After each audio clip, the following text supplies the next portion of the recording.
Thank you. Thanks for that introduction, and thanks to you guys for having me speak. I understand I'm the only thing sitting between you and lunch, so I'm going to make this entertaining, particularly for an economist. What I really want to look at is what's going on in the global economy, particularly after the past week and a half, I'd say, in the markets. It's really unclear to a lot of people. And we economists really like to cherry pick our data, and so depending on what data sets you're looking at, things are either great or not so great, depending on what data you're looking at. And so I'm going to look at kind of whether we're back to the old system of regular business cycles or whether we're still stuck in this kind of secular stagnation, low growth, low inflation, low rate world that we've been in since the end of the financial crisis. Another way to say that is who's right, the bears or the bulls. What's going on in terms of the economy? If you look at the soft data, which is all the confidence data, so it's all the survey data, every time consumers are asked whether they're feeling good about things or businesses are, actually we're hitting post-crisis highs every month. Things have tapered off a little bit in the past couple of months, but ever since the US election, actually, things have been looking fantastic in the US. So this is just a chart on the left of how small businesses are feeling about things when they're asked. You can see there was a huge jump at the end of 2016, and it stayed really high, post-crisis highs. On the right, US consumer confidence also hitting post-crisis highs. We had a little falter a few months ago, but not sustained. Everybody's feeling really good about the economy, businesses and consumers alike. That's feeding into the survey data. So when you ask companies how they're feeling about output, about prices, about employment, again, they're reporting that they're feeling really good. So anything over a 50 here represents an expansion of output. So this is the manufacturing index. If you look at the non-manufacturing index, so that's services, it also looks pretty similar. We're around 60, which is a great expansion. Businesses are feeling really good about things. And that's feeding into the markets. This chart hasn't been updated since the market correction that we've seen in the past week and a half, just because our compliance department had to vet it. But the point I'm making is that every single market is up, and that's still the case, actually, even though we've had a little bit of correction in some of the equity markets. So emerging markets, equities are up, the NASDAQ's up, the Dow's up, the S&P 500's up, gold is up, the all-world index is up, oil's up, global bonds are up, every market is up. This is weird, by the way. We're not used to being in this environment. And to my credit, before the market correction, the point I was kind of trying to make in this slide is this is weird. This isn't always the case, but it's driven a lot by sentiment. And this is obviously now an outdated chart of the S&P 500, which has corrected. It fell by about 10% over the past week and a half. But you can see that it's been on a strong upward march since the US election. And actually in January, it kind of went parabolic. So the last month, as we saw, not just businesses and institutional investors pile into the S&P 500, but retail investors finally got in. That's usually a pretty good indicator that we're near a top, by the way, is when mom and pop start investing in the stock market. And so we have had a correction. And a lot of this has been driven by sentiment. So usually equity indices worldwide correspond really well with how much liquidity central banks are pumping into the system. That relationship's broken up. Often global equity indices also correspond with corporate earnings. So if companies are doing well, then global equities tend to do well too. And that relationship's actually broken down fairly recently too, which suggests that actually a lot of this is just being driven by sentiment. So if you're looking at the soft data in the US, things are looking really good, even though we've had a little correction. I think it is just a temporary correction, not the beginning of a brand new market. This is just a quote from Trump, who says, we're in a big, fat, ugly bubble, and we better be awfully careful.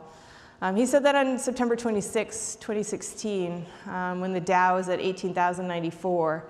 Now, the Dow rose higher, actually, up until right before the correction around February 1st. The Dow had risen 45%. It's since fallen about 10% since then. But he's been warning about a bubble for years now.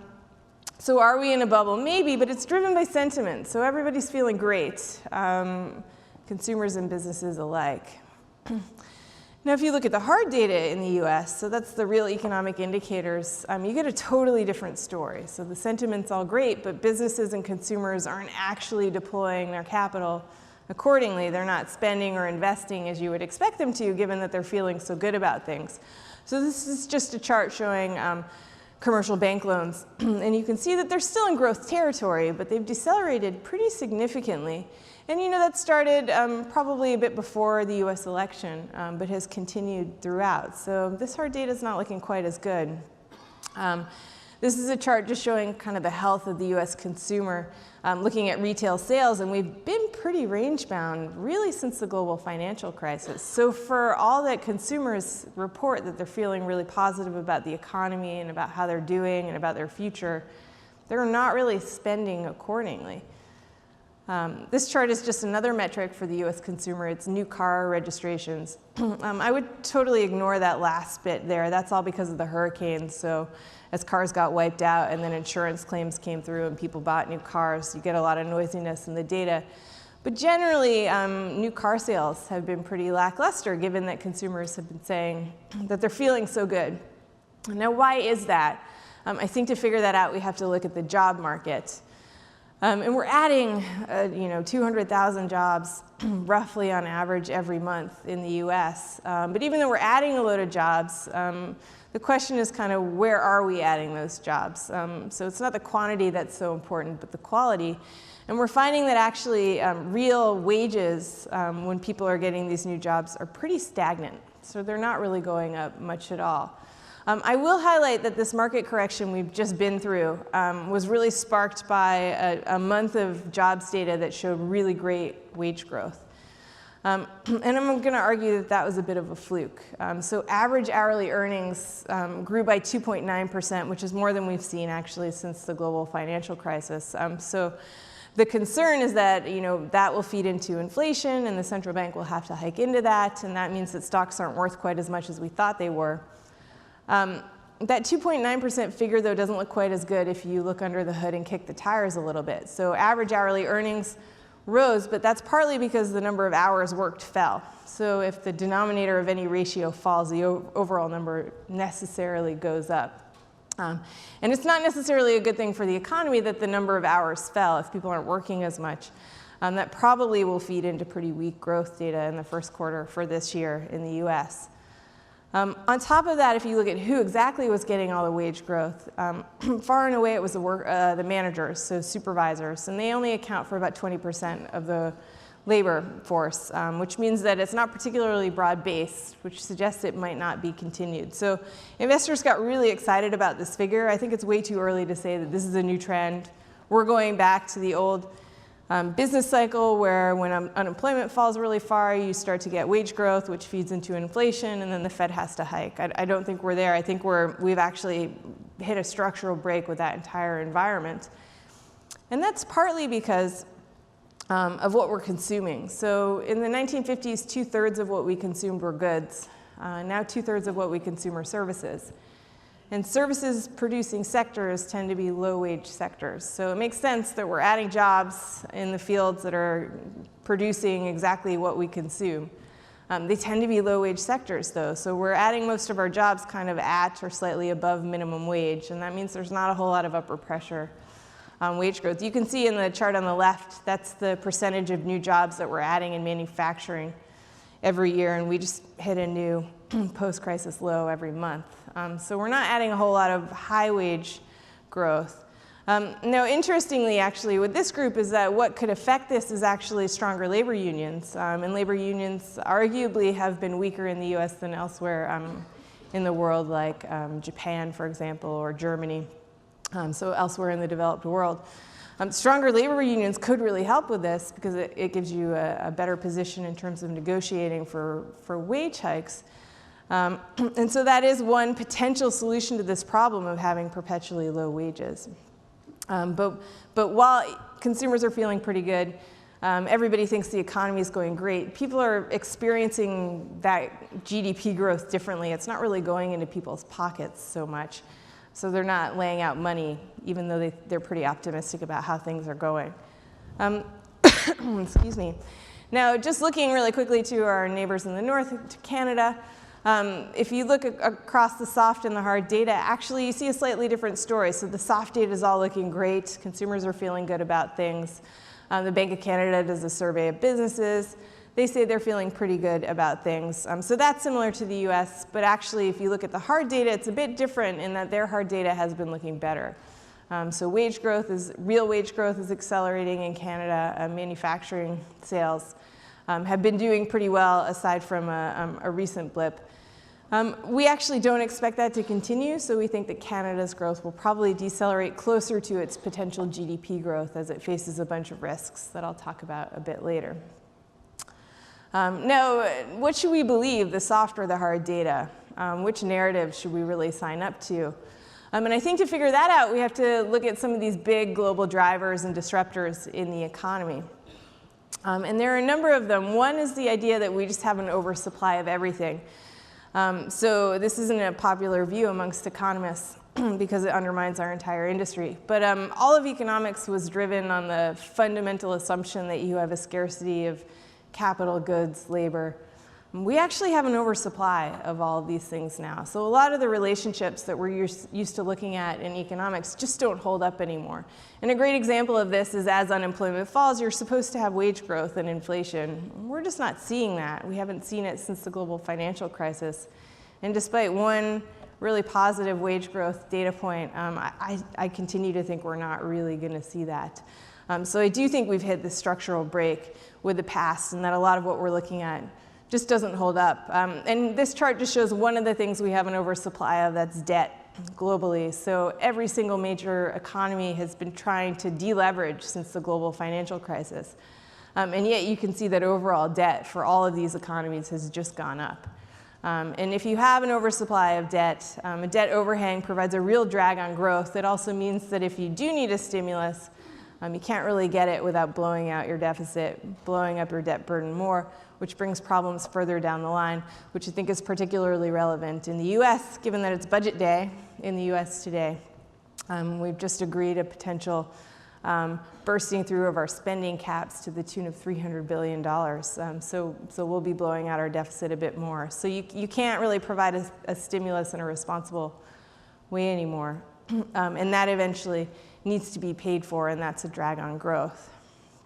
You also need to look at our potential GDP growth rate. So our potential GDP growth rate is kind of where we should be humming along if everything's in equilibrium. And there are two ways to fundamentally boost your potential growth. One is to boost your productivity, so to make your workers more productive. The other is to increase your labor supply, so increase the number of workers you have. And this chart is for the US, but it looks exactly the same for the rest of the developed world, pretty much. So Japan, the UK, Germany, France. We have all been suffering from incredibly low productivity growth in recent years and since the global financial crisis. Now, there are a couple different ways to boost your productivity growth. One way is to actually have technological advancement. So you could argue that we have had some technological advancement. We have the iPhone now. That should make us more productive. It's just not feeding into the figures anymore. You could argue we're using our iPhones to play Candy Crush, and that's not popular. I actually just taught at my high school 2 weeks ago, and I made this joke, and they all stared at me and asked me what Candy Crush was, which made me feel incredibly old. But we're playing games, basically. So that's one angle. That being said, apps certainly make things more productive. It could absolutely revolutionize the industry that you're in. You could have kind of Uber for iron workers that would could stand to undermine the union, which would be bad for wage growth. So it could really revolutionize a bunch of industries. What we've found, though, if you disaggregate different pieces of productivity growth, is that actually the big culprit, the big reason we haven't had much of it at all in the US is we haven't had much investment, so we haven't had much capital expenditure. So for all the optimism that there has been on the tax bill that we've just had, the idea is that companies could use the windfall to go ahead and invest. Unfortunately, we just don't have much evidence that they're going to go ahead and do that. So we have found that in surveys, when you ask companies what they're going to do with a windfall, they first say they'll deleverage. Second, they say they'll buy back stocks. Third is M&A activity. CapEx doesn't make the top 3. It falls in 4th place. So what we would need to see to really fundamentally boost our productivity growth is probably a big push for capital expenditure investment. And I'm not particularly optimistic about that. The other thing is technological development, and we might see some developments there. Artificial intelligence is another example of something that could revolutionize how our economy works. We're just not there yet, so that could come further down the line. I mentioned the other way is actually to boost your labor force. In the US, you can see on the chart on the left, that's our labor force participation rate. It has been falling since long before the global financial crisis, to be fair. And if you disaggregate that by gender, you can see that's largely because the male labor force participation rate has been falling for ages, for decades. It's just the female labor force participation rate was rising as women joined the workforce. And once that kind of leveled out, the overall rate started falling. So are there policies that could change this? Absolutely. We could have child benefits, for example. In the US, that could help. Do I see any of those policies really coming down the line from this administration? Unfortunately not. So I don't see any kind of major changes coming in terms of productivity growth or in terms of our labor force participation rate, which means that our potential GDP growth rate will probably continue to be roughly where it is, which is around 2%. And that's not so bad. That's actually higher than the rest of the developed world. But I just don't see us radically moving off of that, even with a budget that provides stimulus or a tax bill that's providing some stimulus as well. Demographics is also a trend that we need to pay attention to. This is another big global driver. You can see that the population above 65% is the only one that's rising. Every other age group is falling. That feeds into the wage growth story too. So as baby boomers are all retiring, we're replacing them with younger, cheaper workers. And so overall, you don't get much wage growth as a result. So this is going to be a drag on inflation, probably on growth as well. So fundamentally, I think, even though the soft data is looking great, the hard data is not looking quite as good. I think which one's going to win out? I think probably it's the hard data that's going to way out in the US. We will probably be stuck around 2% in terms of our growth rate, with inflation remaining pretty low as well, and rates probably remaining fairly low too. Now, we're finally in this environment where central banks are actually talking about hiking rates. In our country, they actually are hiking rates, in Canada as well. So we might see rates go up a little bit, but I think that they're going to have to move incredibly slowly in order to get there. Now, how could I be wrong about all of this? So I think we're, this new paradigm, secular stagnation with lower growth, lower inflation, lower rates. I think we're stuck there for a while, but there are a couple of different risks. One is looking at the US consumers. So this chart just shows the relationship between your income and your savings rate. And usually they go together. So as your income increases, so does your savings rate. That relationship is totally broken down, though. So as incomes rise pretty slowly, but they're still rising, the savings rate has actually fallen. So it fell from about 6.6% to about 2.4%, which is a pretty precipitous fall. We're at a post-crisis low there.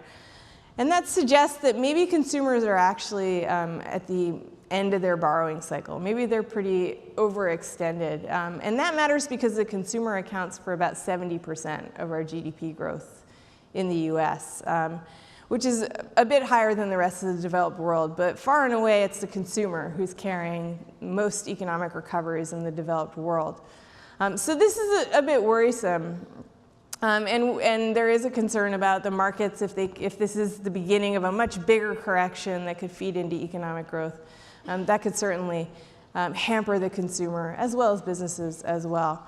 So that's something worth keeping an eye on. This is just a chart showing household net worth as a percent of disposable income. The little circles at the top are when people feel rich. Circles at the bottom are when people feel poor. You can see that what goes up must comes down, and we're at a post-crisis high for sure. In fact, we're at a high for the entire series in terms of how much net worth we have as a percentage of disposable income. So could that rise further? It certainly could, but at some point that has to turn around. So that just speaks to the idea that the consumer might be at the end of their borrowing cycle, We also saw the top big 5 retail banks in the US reported that credit card loan defaults had risen by 25% in the fourth quarter of last year. That's a bit worrisome. So there are some signs that the consumer's overextended and might need to retrench, and that would be a big downside risk to our view. Now looking at company balance sheets, actually in aggregate, they look great. So corporates look like they're in pretty good shape. But actually, if you kind of strip out tech and pharma, corporate balance sheets don't look that good. And tech and pharma companies tend to be really cash rich, and they don't have quite as many employees as other industries. So there is a concern. We had record corporate debt issuance last year. There's a concern that maybe corporates are overextended, and as we raise interest rates, it's going to be harder and harder for them to go ahead and manage their debt. And so that's a concern for our growth rate as well. Something worth watching. I don't think there are huge red flags or alarm bells around this, but it is something worth keeping an eye on. Then there's this idea of the tax bill.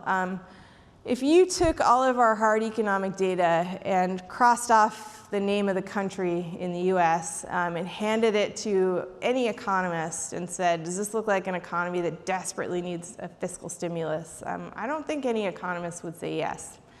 We're pretty late in our business cycle. Now's not the time necessarily to really get a fiscal stimulus. The concern is that it will push our economy into overheating. We get a surge in inflation because traditionally with a business cycle you get this late stage huge jump in inflation. The central bank has to hike into that and kills the party. On the bright side, I don't really think the tax bill is going to provide that much of a stimulus in terms of GDP growth or inflation. So I think it will probably goose the markets. So equity markets and fixed income markets stand to do well off the back of the tax bill. But in terms of the tax bill going towards things like capital expenditure, I'm less optimistic. And actually, that's not a bad thing. It means that we're not going to push the economy into overheating. It should push the markets up. So this is just showing that as part of the tax bill, a lot of companies are planning on repatriating money. And I've mentioned what they're planning on doing with that money. Debt repayment, that's great. I just showed that there are some concerns about corporate balance sheets. So if they deleverage, then they should look better, and that should boost fixed income markets. Share buybacks should really boost equity markets. CapEx is what we need to see to really see a fundamental boost in US GDP growth. So we should get a bit of a stimulus this year, but it's unlikely to be significantly sustained, and I think that's a good thing. It means we're not about to overheat. The big concern about the tax bill is that it's going to blow out our deficit and debt burden. And we're going to have to pay for that at some point, possibly by hiking taxes, which is a form of retrenchment. And so that could be a drag on the economy. There's another concern that the Fed could kill this party, as I'd mentioned. This just shows the last 15 Fed hiking cycles. 13 of them resulted in a recession. So the data is pretty damning on how that goes for the Fed. So that's a concern. We're not sure what will happen this time around, but history suggests that it's always the Fed that raises off economic growth. And if you look at the composition of who's actually making the decisions at the Fed, they have a rotation on their board for who gets to vote on policy, and also a bunch of seats have been vacated and are being filled now.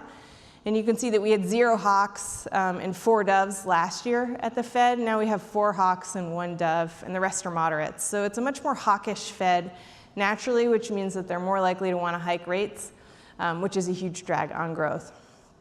Now this is just a few risks for Canada. We have a bunch of uncertainty surrounding NAFTA, which actually, if NAFTA fell apart, it wouldn't affect the US significantly, but it would affect Canada. And Mexico it would affect the most.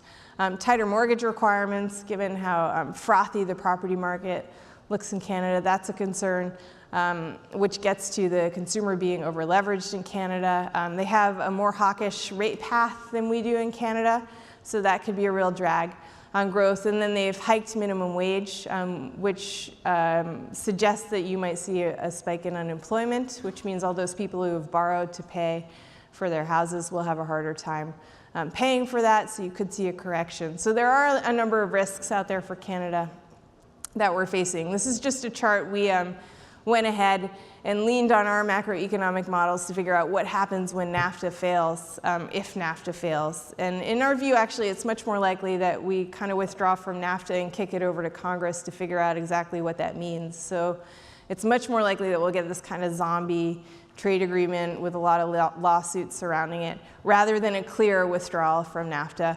But in any case, if we had a clear withdrawal from NAFTA, you can see in the chart on the left, GDP growth for the US hardly diverges from what we're already expecting.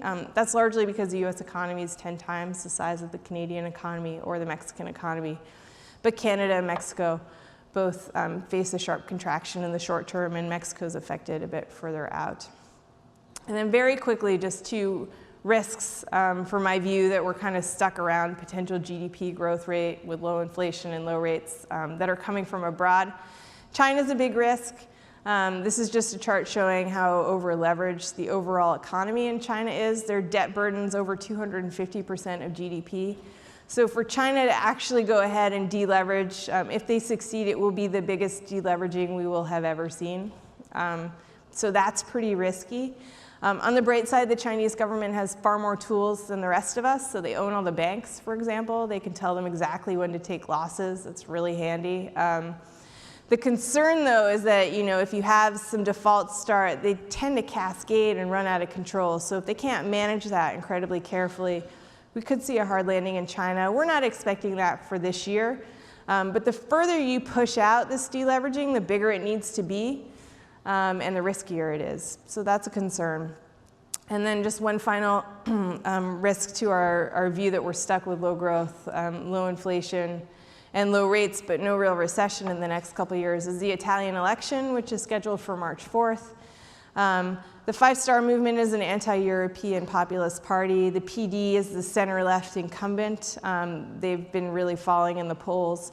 And then the Northern League and Forza Italia are two right-wing anti-European parties who have actually joined forces in this election. So between those three major groups that are running in the election, the Five Star Movement and the center-right coalition are pretty deeply anti-European. And the center-left is pro-European, but not doing well in the polls. So it seems pretty likely that we'll end up with a government that involves a significantly anti-European faction. The Five Star Movement has threatened to have a referendum on Italy's membership of the euro. They backed off of that a little bit, but you don't even need to have a referendum. You just need to threaten to, and people might start pulling their money out of the banks. Italian banks are in terrible shape, so there is no plan for what to do if Italy gets into trouble. So this provides a real downside risk. It's not our base case scenario. We think it's more likely that we'll get a center-right, center-left coalition that just can't achieve anything because there's so much gridlock. That's probably the best case scenario for Italy. But if you did get kind of an anti-European coalition in place that toyed with leaving the Eurozone, it's a low probability event, but such a high impact event, given Italy is Europe's third largest economy, that it's worth keeping in mind. So I will leave it there, but thank you so much for your time.